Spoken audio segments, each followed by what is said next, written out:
জিনিস যেটা যে শিক্ষা, সার্বিক শিক্ষায় সমুন্নত কিভাবে হবে এই ভাবনা চিন্তাটা কিন্তু গ্রামের প্রতিটি ঘরের বাবা মাকে নিতে হবে। চাহে আপনি দিনমজুরি করেন, চাহে আপনি ব্যবসা করেন, চাহে আপনি চাকরি করেন, চাহে আপনার রোজগার 10 টাকা হোক, 20 টাকা হোক, 100 হোক, 500 হোক, 1000 হোক, does not matter. Matter হলো আপনাকে আপনার সন্তানের বিষয়ে যত্নশীল হতেই হবে। আজকে আমি আছি, কাল আমি থাকবো না। আজকে আপনি আছেন, আগামীকাল আপনি থাকবেন না।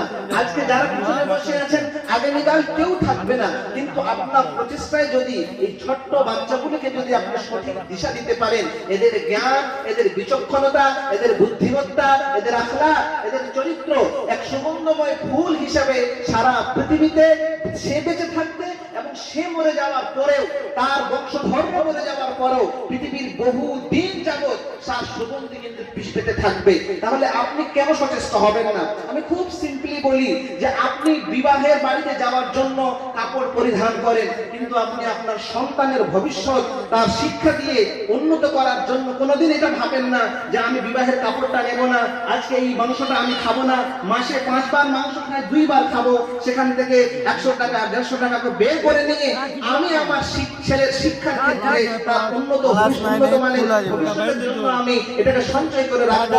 এই ভাবনা চিন্তা কিন্তু আমরা রাখি না। যদি আপনি ভাবনা চিন্তা না রাখেন, তাহলে কেমনে করে ওই আপনার সন্তানরা যার ভালো শিক্ষার দরকার ছিল, ভালো টিচারের দরকার ছিল, ভালো বই পুস্তকের দরকার ছিল, ভালো একটা ব্যাগের দরকার ছিল, তার একটা চেয়ার টেবিলের দরকার ছিল, তার একটা পড়ার ঘরের দরকার ছিল, তার প্রয়োজন মিটবে কিভাবে, সে কিভাবে শিক্ষিত হবে, সে কিভাবে বুদ্ধিমান হবে, সে কিভাবে চালাক হবে, সে কিভাবে উন্নত মানের হবে।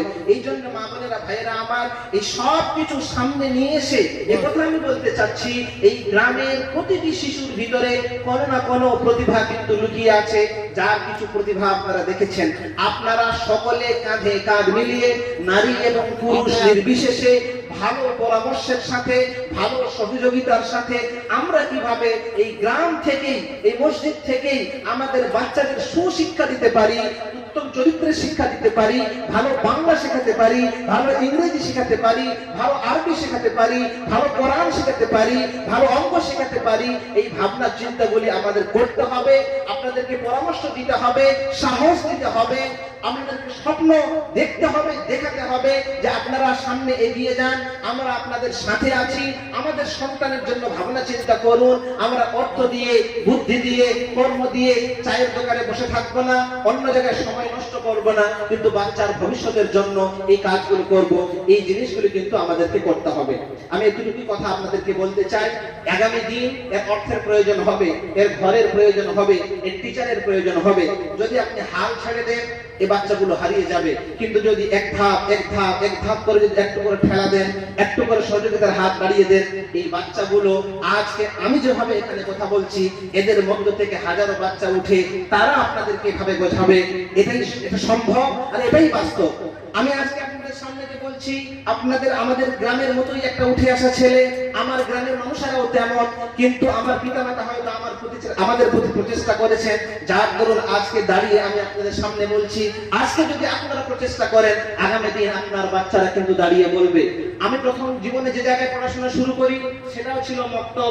এই মক্তবটি আস্তে আস্তে একটা ইসলামিক প্রাইমারি স্কুলে পরিণত হয়। সেখানে আমার বেসিক শিক্ষা, সেখানে আমি ইংরেজি শিখেছি, বাংলা শিখেছি, অঙ্ক শিখেছি, ইতিহাস শিখেছি, ভূগোল শিখেছি, আরবি শিখেছি, এবং তার দরুনেই আমি যে জায়গাতে গেছি আলহামদুলিল্লাহ আমার পড়াশোনায় আমি সফল থেকেছি।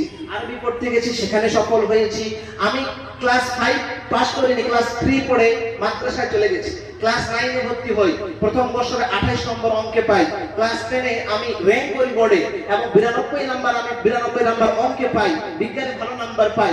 সায়েন্স নিয়ে ভর্তি হই, ক্লাস 12 সায়েন্স পাস করি। মেডিকেলের জন্য পরীক্ষা দেই, একবার কি বলে হোমিওপ্যাথিতে চান্স পাই, 2 বছর পরে এবার দিয়েছিলাম, 1 নম্বরের জন্য হয়নি।